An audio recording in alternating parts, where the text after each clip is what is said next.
बिस्मिल्लाहिर्रहमानिर्रहीम। तमाम देखने वाले स्टूडेंट्स को मोहम्मद नुमान अंजुम की तरफ से अस्सलाम वालेकुम।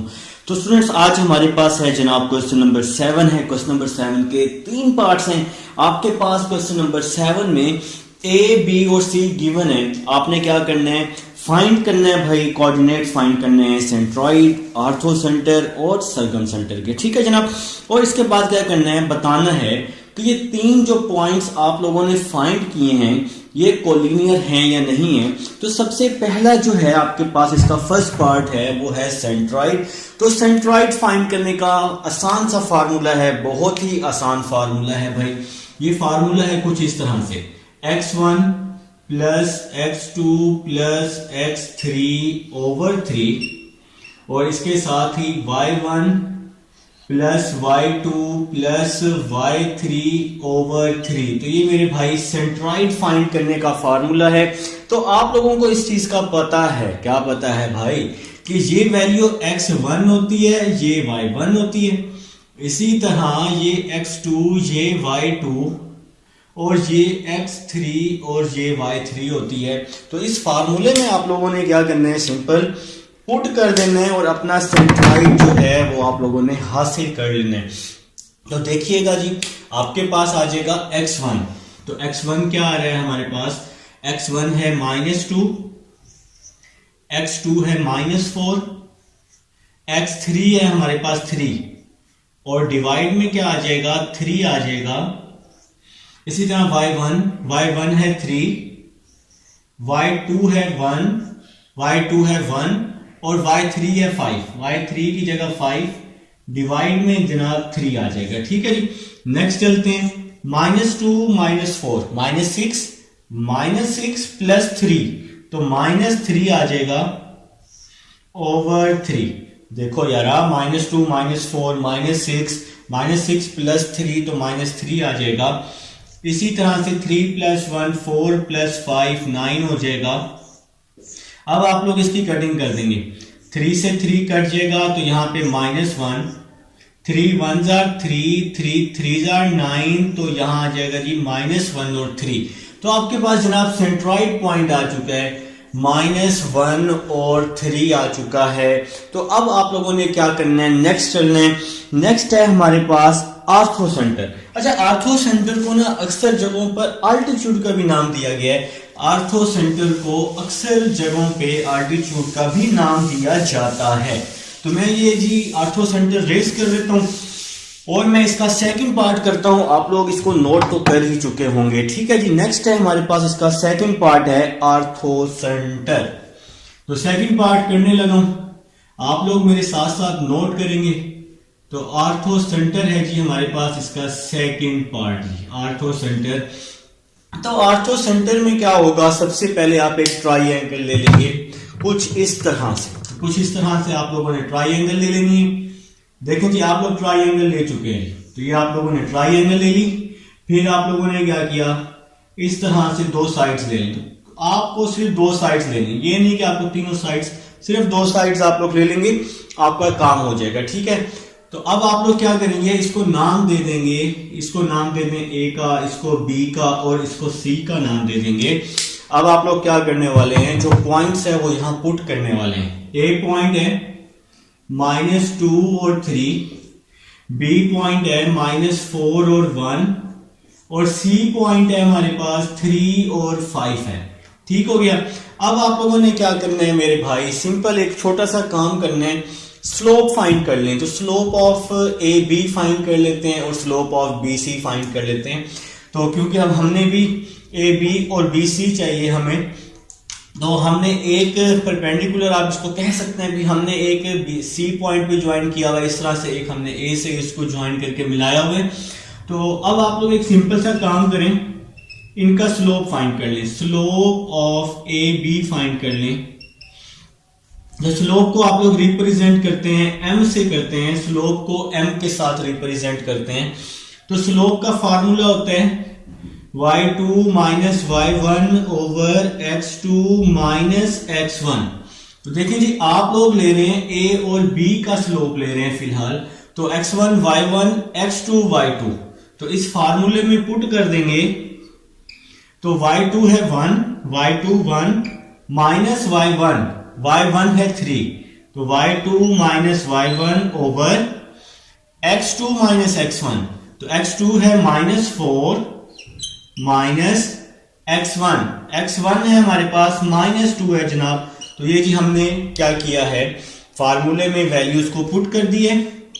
नेक्स्ट चलते हैं, m is equal to -2 over -4 plus 2 -2 हो जाएगा। इसके बाद क्या होने वाला है, इसके बाद होने वाला है जादू। नहीं, जादू नहीं होना, कटिंग होनी है, ठीक है।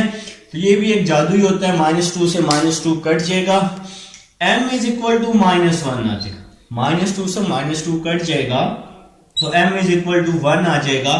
तो ये आपके पास स्लोप आ जाएगा, ठीक है जनाब। अब आर्थो सेंटर में आपके पास जो स्लोप होता है वो परपेंडिकुलर, मतलब आल्टीट्यूड बनने, जैसे अभी आपको स्टार्टिंग में बताया, तो वहां पर स्लोप को क्या कर देना है आप लोगों ने, रेसिप्रोकल कर देना है, एज गिवन कंडीशन यहां लिख लेंगे एज परपेंडिकुलर बाइसेक्टर। तो 1 का जो रेसिप्रोकल होगा वो -1 होगा, ठीक है जी। आर्थो सेंटर में भी स्लोप को आप लोगों ने रेसिप्रोकल कर देना है, तो m इज इक्वल टू -1 हो जाएगा। अब देखें जी, आप लोगों ने ए बी का स्लोप निकाला है और अब हम बी सी का स्लोप निकाल लेंगे, जैसे कि मैंने अभी पहले बताया था। तो स्लोप ऑफ बी सी निकाल लेते हैं जनाब। तो same formula y2 minus y1 over x2 minus x1।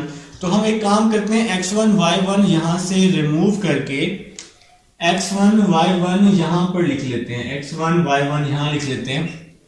तो फार्मूले में पुट कर लेते हैं y2 माइनस y1, y2 है 1, y1 है 5, y2 minus y1 over x2 minus x1, तो -4 -3 हो जाएगा। 1 -5 क्या हो जाएगा, -4 हो जाएगा, -4 -3 -7 हो जाएगा। तो ये हमारे पास आ जाएगा जनाब। देखें, वही same formula y2 minus y1 और x2 माइनस x1 वाला फार्मूला। तो ये आ रहा है जी 4/7, लेकिन ये हम लोग आर्थो सेंटर का स्लोप फाइंड कर रहे हैं, तो यहां पर स्लोप जो है वो क्या हो जाएगा, रेसिप्रोकल। 4/7 को आप लोग क्या लिख लेंगे, -7/4 लिख लेंगे। तो ये आपके पास जनाब आ चुका है slope of B C.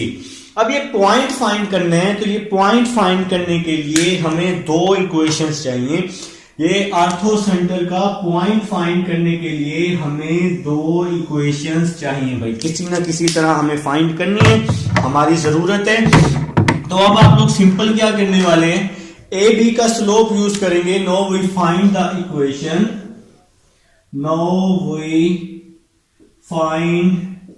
First equation, अब हम पहले फर्स्ट इक्वेशन फाइंड कर लेते हैं, फिर एक और सेकंड इक्वेशन फाइंड कर लेंगे। तो देखें जी, अगर मैं ए बी का स्लोप यूज करता हूं, ए बी का स्लोप क्या है, m इज इक्वल टू -1 है। अगर मैं ए बी का स्लोप यूज करता हूं तो मुझे पॉइंट लेना पड़ेगा सी वाला। तो सी है जी 3, 5।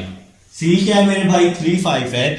अगर ए बी का स्लोप यूज करना है तो उसका जो अपोजिट पॉइंट होगा वो आप लोगों ने लेना है, तो तब जाके आपके पास इक्वेशन आएगी। ये आपके पास रूल है आर्थो सेंटर में इक्वेशन फाइंड करने का।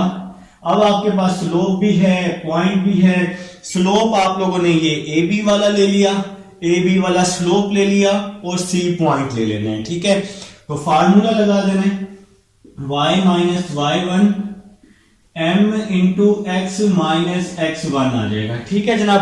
अब हम लोग जी फार्मूला लिख चुके हैं। अब हम लोगों ने क्या करना है, यहाँ पर इन वैल्यूज को पुट कर देना है। मैंने आपको बता दिया है कि अगर आप लोग ए बी का स्लोप यूज कर रहे हैं तो आपको सी पॉइंट लेना है, ठीक हो गया। तो हम लोग यहाँ पर ए बी का स्लोप यूज कर रहे हैं और पॉइंट यूज करेंगे सी वाला। अब आपने क्या करना है, इसमें सिंपल पुट कर देना है। तो देखिए जी y माइनस, तो y1 की वैल्यू है 5, तो y1 की जगह 5, m की जगह -1, x माइनस x1 की वैल्यू है 3 है जी, ठीक हो गया जनाब। तो हमने फार्मूले में सिंपल पुट कर दिए। नेक्स्ट चलते हैं, y माइनस 5 -1 को मल्टीप्लाई किया, -x -1 को माइनस से किया, +3 आ जाएगा। तो y माइनस 5 माइनस एक्स यहाँ पे आके प्लस एक्स हो जाएगा, प्लस 3 यहाँ पे आके माइनस 3 हो जाएगा। तो आपके पास क्या आ जाएगा, X plus Y minus 5 minus 3 minus 8 is equal to 0। ये आपके पास इक्वेशन नंबर 1 आ जाएगी। अब आप लोगों ने क्या करना है, सिंपल क्या करना है, बी सी का स्लोप यूज करना है। तो बी सी का स्लोप क्या आया है आपके पास, -7/4 आया है। तो आप लोगों ने यूज करना है बी सी का स्लोप -7/4। और अगर आप बी सी का स्लोप यूज कर रहे हैं तो बी सी का स्लोप यूज करते टाइम पॉइंट आपने ए का लेना है। तो ये आपके पास रूल है आर्थो सेंटर में इक्वेशन फाइंड करने का। इसी तरह हमने 4.3 का क्वेश्चन नंबर 12 भी एक किया था, जिसमें आप लोगों ने इक्वेशन ऑफ आल्टीट्यूड्स फाइंड की थी। तो मैंने आप लोगों को वहां भी समझाया था, ठीक है जी। अब यही सेम फार्मूला आप लोग अप्लाई करेंगे, y minus y1 m into x minus x1।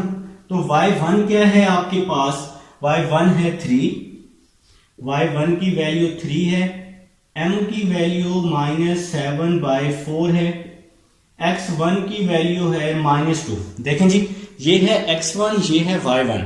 तो y1 की जगह 3 पुट किया, m की जगह -7/4 पुट किया। आपने BC का स्लोप लिया और a पॉइंट आपने यूज करने। m आ गया -7/4, x वैसे का वैसे ही, x1 था -2, यहां पहले ही माइनस मौजूद है तो माइनस और माइनस क्या हो जाएगा, प्लस हो जाएगा। अब हम नेक्स्ट चलते हैं जी, 4 को यहां मल्टीप्लाई कर देते हैं तो आ जाएगा 4y 4 3 12 आ जाएगा। -7 को मल्टीप्लाई किया -7x 7 2 14 आ जाएगा, ठीक है जी। नेक्स्ट चलते हैं 4y -12 -7x यहां के +7x हो जाएगा, -14 यहां के +14 हो जाएगा। नेक्स्ट चलते हैं जी 7x +4y -12 +14 तो +2 हो जाएगा इज इक्वल टू 0। तो भाई हमारे पास दो इक्वेशन बन चुकी हैं। तो कोई भी पॉइंट फाइंड करने के लिए हमें कम से कम दो इक्वेशन चाहिए। तो हम लोग दो इक्वेशन फाइंड कर चुके हैं मेरे भाई। तो अब आप लोगों ने क्या करना है, सिंपल इन दोनों इक्वेशन को यूज करके अपना पॉइंट निकाल लेना है। तो इक्वेशन नंबर 1 है x + y -8।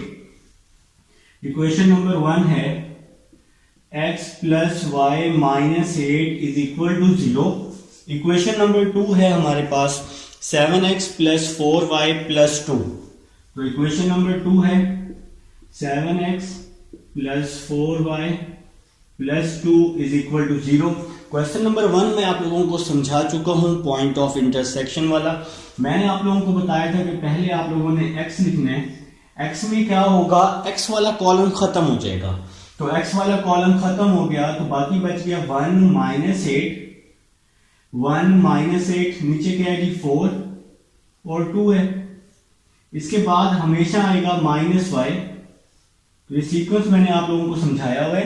तो -y, अब y में y वाला कॉलम खत्म हो जाएगा, 1 -8 7 2 आ जाएगा, 1 -8 7 2 आ जाएगा। इसके बाद भाई कांस्टेंट वैल्यू है 1 और 1 वाला कॉलम मतलब कांस्टेंट वाला कॉलम खत्म हो जाएगा। तो क्या बचेगा 1 1 7 4 1 1 7 4 बच जाएगा मेरे भाई। तो ये काम आप लोग क्वेश्चन नंबर 1 में सीख चुके हैं मेरे पास। तो नेक्स्ट चलते हैं x क्रॉस मल्टीप्लाई किया 2 1 2 4 8 32। इसी तरह -y क्रॉस मल्टीप्लाई किया 2 1 2 7 8 56 होता है जनाब। इसी तरह यहां पर 1 क्रॉस मल्टीप्लाई किया 4 1 4 7 1 7। ठीक है जी।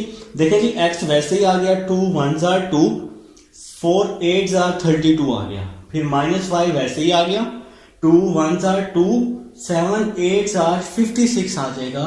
फिर ये 1 वैसे ही आ जाएगा और क्रॉस मल्टीप्लाई कर देंगे। नेक्स्ट चलते हैं जी x ओवर 2 + 32 34 -y ओवर 2 + 56 58 हो जाएगा। माइनस माइनस प्लस हो जाएगा ना। नेक्स्ट चलते हैं जी 4 माइनस 7 3 हो जाएगा।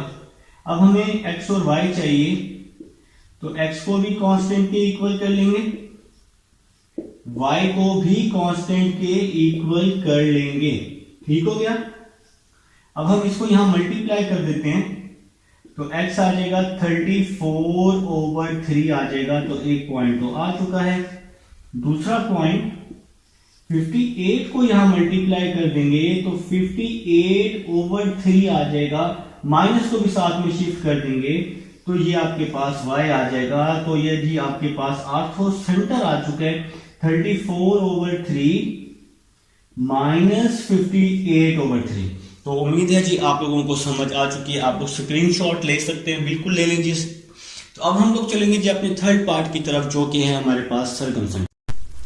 जी स्टूडेंट्स, अब हमारे पास थर्ड पार्ट है इसका, सर्कमसेंटर ऑफ ट्राइंगल। बिल्कुल उसी तरह से जैसा कि आपने आर्थो सेंटर का स्लोप फाइंड किया है, जैसे कि मैं आपको बता चुका हूं, आर्थो सेंटर में स्लोप को आप लोगों ने क्या करना है, सेम टू सेम रेसिप्रोकल करना होता है। इसी तरह यहां भी स्लोप फाइंड करने के बाद ए बी और बी सी का स्लोप फाइंड करने के बाद उसको रेसिप्रोकल करने। मैं आपको सेकंड पार्ट में स्लोप निकाल कर दिखा चुका हूं, स्लोप ऑफ ए बी और स्लोप ऑफ बी सी। अगर किसी बच्चे ने जाकर देखना है, समझना है दोबारा से, तो वहां जाके सेकंड पार्ट में जाके समझ सकता है, इसी क्वेश्चन के सेकंड पार्ट में। अब आप लोगों को ये मिड पॉइंट डी और मिड पॉइंट ई चाहिए, तो कोऑर्डिनेट डी सबसे पहले मैं फाइंड कर लेता हूं, मतलब मिड पॉइंट डी फाइंड कर लेता हूं। तो आप लोग यहां लिखेंगे मिड पॉइंट डी फाइंड करने वाले हैं, या कोऑर्डिनेट डी भी लिख सकते हैं आप लोग। लेकिन मिड पॉइंट कैसे फाइंड करते हैं, एक्स वाली वैल्यूज को प्लस करके 2 पे डिवाइड करते हैं, क्योंकि डी पॉइंट ए और बी पे है ना, तो एक्स की यहां पे वैल्यू है -2 और यहां पे है -4, -2 -4/2। इसी तरह y वाली वैल्यूज 3 + 1/2, तो x वाली वैल्यूज को प्लस करके 2 पे डिवाइड करना है, तो x वाली वैल्यूज को प्लस करके 2 पे डिवाइड किया, और y वाली वैल्यूज को प्लस करके मैंने 2 पे डिवाइड कर दिया है। तो मिड पॉइंट डी आपने ऐसे निकालना है, x का यहाँ -2 है, यहाँ -4 है, इसी तरह यहाँ पे 3 है और यहाँ पे 1 है, तो आपका मिड पॉइंट डी आपके पास आ रहा है भाई -2 -4 -6/2, 3 + 1 4/2 आ जाएगा।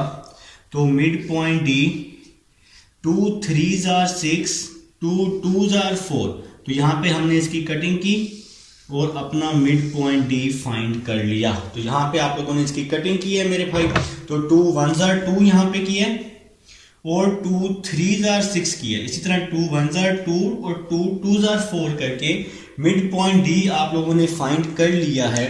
अब आप लोग क्या करेंगे, जो आपका मिड पॉइंट डी आया ना, उसको आप यहाँ डिफरेंट कलर से लिख लेंगे। -3 और 2 आया जैसे, तो मैंने यहाँ पे -3 और 2 लिख लिया, ठीक है। अब हमने ई फाइंड करना है, मिड पॉइंट ई। बिल्कुल इसी तरह से मिड पॉइंट ई भी आप लोग फाइंड कर लेंगे, ठीक है। देखें जी कैसे करेंगे, यहां पे आप लोग लिखेंगे, यहां पे आप लोग लिखने वाले हैं मिड पॉइंट ई। तो ई पॉइंट किस किस पे है, ई पॉइंट है बी और सी पे। तो कैसे करेंगे, एक्स वाली वैल्यूज को प्लस करके 2 पे डिवाइड करेंगे। तो यहां पे एक्स है -4 और इसका एक्स है +3, तो -4 + 3/2, और इसी तरह से इसका y है 1 और इसका y है 5, 1 + 5/2। तो भाई आप लोगों ने क्या किया, x वाली वैल्यूज को प्लस करके 2 पे डिवाइड किया और y वाली वैल्यूज को प्लस करके 2 पे डिवाइड कर दिया। तो मिड पॉइंट ई आपके पास यहां पे आ रहा है -4 + 3 -1, 1 + 5 6/2। तो मिड पॉइंट ई आपके पास आ जाएगा -1/2 और 2 3s are 6 होता है जी, 2 1s are 2, 2 3s are 6।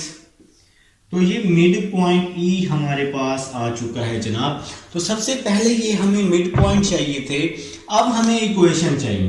तो मिड पॉइंट के साथ इसकी इक्वेशन आप लोगों ने क्या करनी है, फाइंड करनी है सर्कमसेंटर की। तो भाई जैसे आप लोगों ने इक्वेशन ऑफ मीडियन फाइंड किया था ना, आपको याद होगा एक्सरसाइज 4.3 में, तो बिल्कुल इसी तरह से है।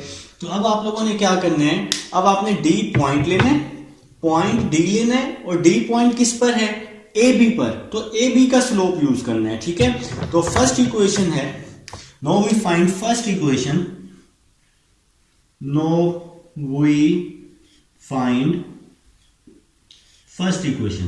तो फर्स्ट इक्वेशन आप लोगों ने कैसे फाइंड करनी है मैंने आपको बता दिया।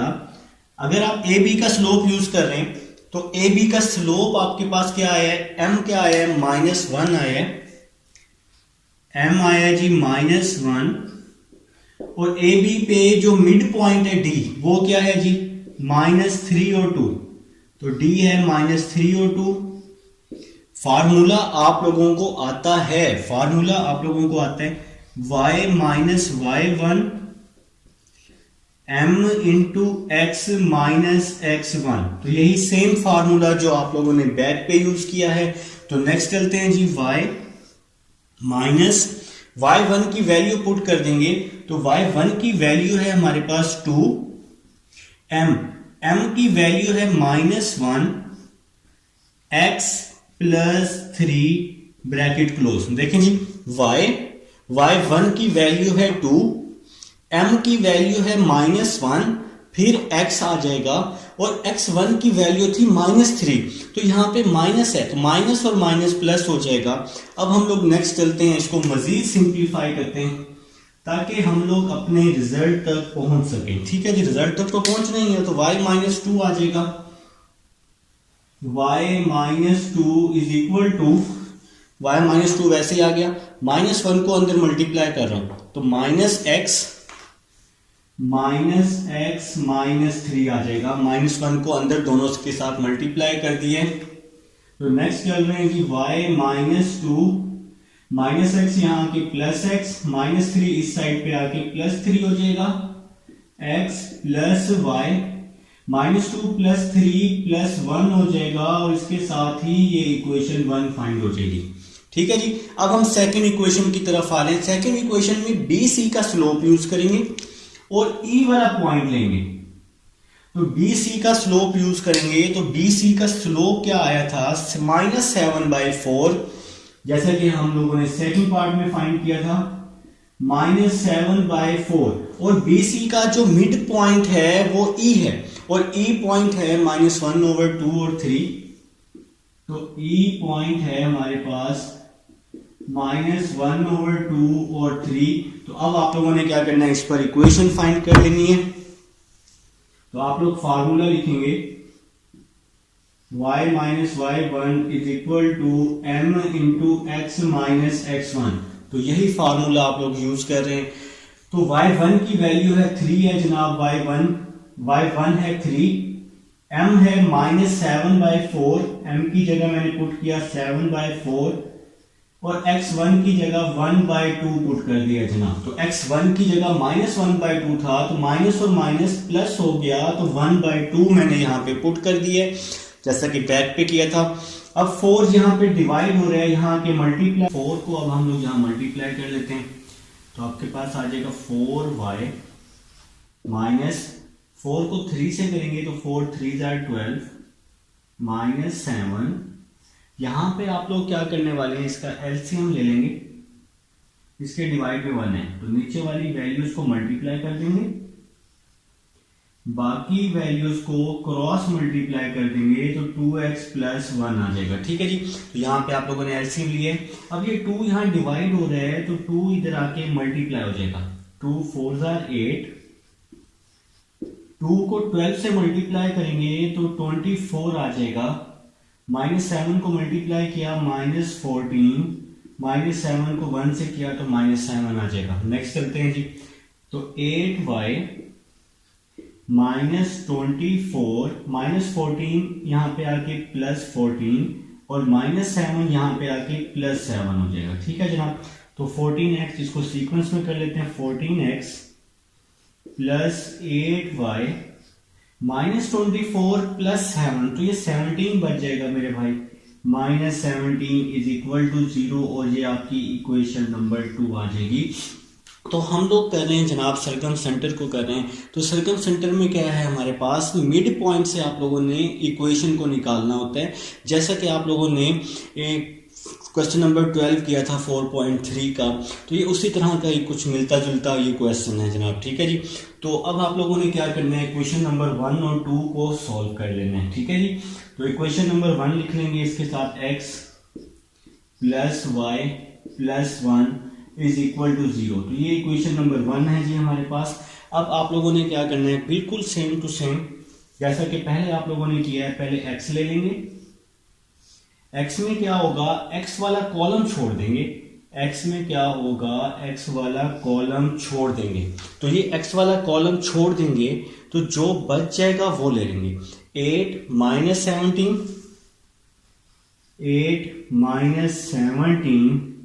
1 1। फिर है जी हमारे पास माइनस y।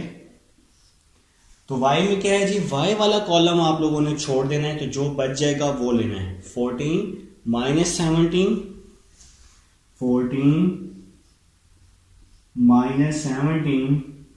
1 1 आ जाएगा। इसके बाद यहां पे आ जाएगा 1 कांस्टेंट वैल्यू। कांस्टेंट वाला कॉलम छोड़ देंगे तो जो बच जाएगा वो ले लेंगे। 14 8 1 1 आ जाएगा। तो यहां पे आ जाएगा 14 8 1 1। ठीक है मेरे भाई, ये काम आप लोग पहले कर चुके हैं, मैं आपको समझा चुका हूं point of intersection question number 1 में। तो पॉइंट्स आप लोगों ने इसी तरह से क्या करने हैं, फाइंड आउट करने हैं। तो अब हम इसको क्रॉस मल्टीप्लाई कर लेते हैं। x आ जाएगा ओवर, इसको इसके साथ मल्टीप्लाई कर देंगे, इसको इसके साथ। 8 1 जार 8, 17 1 जार 17, फिर माइनस y, इसको भी क्रॉस मल्टीप्लाई कर देंगे, इसको इसके साथ, इसको इसके साथ। 14 माइनस 17, फिर 1 आ जाएगा। इसको भी क्रॉस मल्टीप्लाई कर देंगे, 14 माइनस 8 आ जाएगा। तो भाई हम लोग इसको अब हम लोग क्रॉस मल्टीप्लाई कर चुके हैं। 8 को 1 के साथ, 1 को 17 के साथ, 14 को 1 के साथ, 1 को माइनस 17 के साथ, इसी तरह 14 को 1 के साथ और 1 को 8 के साथ क्रॉस मल्टीप्लाई कर चुके हैं। अब हम नेक्स्ट करते हैं जी, x over 8 plus 17 minus y over 14 plus 17 1 over 14 minus 8। आप लोग इसको कर सकते हैं तो ये 6 आ जाएगा। x ओवर 8 प्लस 17 आप इसको ऐड कर देंगे तो ये 25 आ जाएगा। 14 प्लस 17 आप लोग कर देंगे 31 आ जाएगा। 1 ओवर 6 आ जाएगा। तो x को भी आप लोग कांस्टेंट के इक्वल कर लेंगे, x को भी कांस्टेंट के इक्वल, y को भी कांस्टेंट के इक्वल कर लेंगे। 25 को यहां मल्टीप्लाई कर देंगे, 25 ओवर 6। इसी तरह 31 को मल्टीप्लाई कर देंगे और माइनस भी साथ में शिफ्ट हो जाएगा। ठीक है जी, तो ये आपके पास आ गया जी सर्कमसेंटर, जो कि हमें जरूरत थी। 25 ओवर 6 माइनस 31 ओवर 6। तो ये जी आपका सर्कमसेंटर आ चुका है। मैंने आपको तीनों पॉइंट्स निकाल कर दिखा दिए, आप लोग इसका स्क्रीनशॉट ले लें अगर लेना चाहें तो, सर्कमसेंटर ऑफ ट्राइएंगल का। अभी ये क्वेश्चन कंप्लीट नहीं हुआ। अब आपने इन तीनों पॉइंट्स को प्रूव करना है कि ये तीनों पॉइंट्स आपके पास क्या है। जी स्टूडेंट्स, अब हम लोग फाइंड कर चुके हैं, सेंट्रॉइड, हम लोग आर्थो सेंटर और हम लोग सर्कमसेंटर, ये तीनों वैल्यूज, ये तीनों पार्ट्स में आपको फाइंड करके दिखा चुका हूं। अब आप लोगों ने क्या करना है, इसको चेक करना है सेंट्रॉइड को, आर्थो सेंटर को और सर्कमसेंटर को कि ये कॉलिनियर हैं या नहीं। या इन सिंपल वर्ड आप लोग इस तरह भी कह सकते हैं कि भाई आपने इन तीनों पॉइंट्स को प्रूव करने कि ये कॉलिनियर हैं। कॉलिनियर के लिए क्या होता है, डिटर्मिनेंट जो होता है वो 0 के इक्वल होता है। तो बहुत आसान है डिटर्मिनेंट लेना। आप लोग 3.3 फर्स्ट ईयर में कर चुके हैं डिटर्मिनेंट को ओपन करना। देखें जी, सबसे पहले मैंने क्या किया, इन तीनों वैल्यूज को डिटर्मिनेंट में पुट कर दिया है। सबसे पहले -1 3, फिर -34/3 58/3, इसके बाद 25/6 -31/6 और लास्ट कॉलम आप लोग क्या लिख देंगे, 1 1 1 लिख देंगे। तो ये आपके पास सेंट्रॉइड का पॉइंट है, फर्स्ट, सेकंड आर्थो सेंटर का और थर्ड सर्कम सेंटर का। इसके बाद आपने क्या करना है, इस डिटर्मिनेंट को ओपन करना है। कैसे ओपन करना है, फर्स्ट वैल्यू ली मैंने -1, -1 का कॉलम भी छोड़ दिया, रो भी छोड़ दी, तो क्या बच गया 58/3, 1, 31/6 और 1 मैंने यहां लिख दिया। इसके बाद सेकंड वैल्यू ली, -3 आ जाएगी। आपको पता है पहली वैल्यू के साथ प्लस होता है, फिर माइनस होता है, फिर प्लस होता है। तो यहाँ पहले से ही माइनस था तो प्लस माइनस तो माइनस हो जाएगा, ठीक है मेरे भाई। तो अब सेकंड वैल्यू ली, इसका कॉलम भी छोड़ दिया, इसकी रो भी छोड़ दी, तो क्या बच गया -34/3, 1 बच गया, 25/6 और ये वाला 1 बच गया, ठीक है। नेक्स्ट चलते हैं। नेक्स्ट है जी आपके पास ये +1 बच गया है। +1 के बाद क्या हुआ, इस 1 का कॉलम भी छोड़ दिया, रो भी छोड़ दी, तो क्या बच गया -34/3, 58/3, 25/6 और -31/6। ये काम आप लोग फर्स्ट ईयर में सीख चुके हैं डिटर्मिनेंट को लेना। अब नेक्स्ट क्या हुआ है मेरे भाई, नेक्स्ट मैंने इन दोनों को आपस में क्या कर दिया है, मल्टीप्लाई कर दिया है। पहले मैंने इसलिए सॉल्व कर लिया ताकि यार आपका टाइम सेव हो जाए और ये आप लोगों को आता भी है। तो मैंने इसको क्रॉस मल्टीप्लाई किया, 58/3 और 31/6 हो जाएगा प्लस का। सेंटर में हमेशा माइनस आता है, लेकिन यहाँ पहले ही माइनस मौजूद है तो माइनस माइनस प्लस हो जाएगा। इसी तरह यहाँ भी क्रॉस मल्टीप्लाई किया, इसको इसके साथ, इसको इसके साथ क्रॉस मल्टीप्लाई कर दिया और यहाँ भी क्रॉस मल्टीप्लाई कर दिया है। लेकिन ये तो 1 1 है ना, तो ये दोनों वैल्यूज आपके पास same to same as it is आ जाएंगी। यहाँ पे क्या हुआ है, -34 को -31 से मल्टीप्लाई किया तो 1054। इसी तरह 3 को 6 से मल्टीप्लाई किया तो 18 आ गया, जब इन दोनों को आपस में मल्टीप्लाई किया है, ठीक है। और फिर जब इन दोनों को मल्टीप्लाई किया है, 25 को 58 से किया तो 1450 आ जाएगा, और 6 को 3 से करेंगे तो क्या आ जाएगा 18 आ जाएगा। इसके बाद इन दोनों का एलसीएम लिया है, 6 एलसीएम आ जाएगा, 3 2 6, 2 को यहाँ मल्टीप्लाई और यहाँ 31 आ जाएगा। इन दोनों का भी एलसीएम आ जाएगा और इसका भी एलसीएम आ जाएगा। नेक्स्ट स्टेप क्या होगा, इन दोनों को ऐड किया तो 147/6 आ जाएगा। इन दोनों को ऐड किया 93, इसको सब्ट्रैक्ट किया तो 396 आ जाएगा। अब हमने यहाँ पर इसकी कटिंग की है 3 के टेबल पर। 3 2 6 होता है, 349 क्या होता है, 147 होता है, तो यहाँ पे आ जाएगा -49/2 आ जाएगा। इसी तरह इसकी भी कटिंग की है 3 के टेबल पर, तो यहाँ आ जाएगा 3 2 6 और 93। इसके तो पहले ही सॉल्व करके 93/2 लिखा हुआ है मैंने, इसको तो मैंने छेड़ा ही नहीं है, ठीक है। तो ये 93/2 ये सेम टू सेम आ जाएगा। इसकी तो कटिंग करके आप लोग इसको सॉल्व कर लेंगे ना। इसकी यहाँ पे कटिंग की है 3 1 3 और 3 2 6 आ जाएगा। ये जो 93 है ये वैसे का वैसे ही आ जाएगा, इस 93 में कोई भी चेंजिंग नहीं आएगी, ठीक है। तो मैंने यहाँ पर आसानी के लिए क्या किया था, 3 1 3 और 3 2 6 किया है, तो माइनस और माइनस प्लस हो गया, 93/2 आ जाएगा। इसी तरह इन दोनों को आपस में डिवाइड किया, 396 डिवाइड बाय 18 तो 22 आ जाएगा, ठीक है मेरे भाई। तो नेक्स्ट स्टेप की तरफ चलते हैं। नेक्स्ट स्टेप क्या होने वाला है, इस पूरी वैल्यू का 2 मैंने क्या ले लिया है, एलसीएम ले लिया है। तो यहाँ पे आ जाएगा -49, यहाँ पे आ जाएगा 93 और 2 को 22 से मल्टीप्लाई कर देंगे तो क्या आ जाएगा आपके पास 44 आ जाएगा। -49 प्लस 93 क्या हो जाएगा 44 हो जाएगा। 44 -44 0 को 2 पे डिवाइड करेंगे तो आंसर 0 आ जाएगा। तो आप लोग इसका स्क्रीनशॉट लेंगे। तो आप लोगों ने क्या करना होता है, कॉलिनियर में डिटर्मिनेंट का जो आंसर है वो 0 आना चाहिए।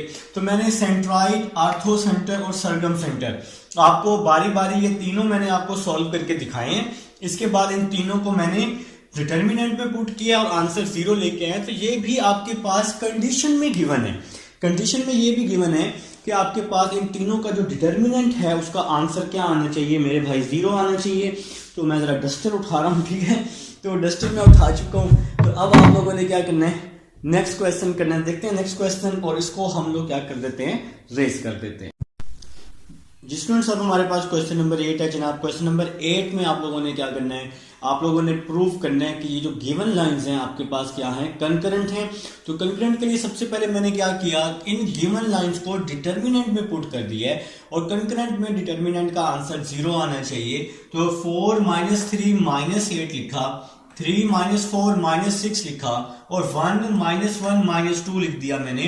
तो मैंने पूरे जो हमारे पास गिवन लाइंस थी इसको मैंने डिटर्मिनेंट में पुट कर दिए।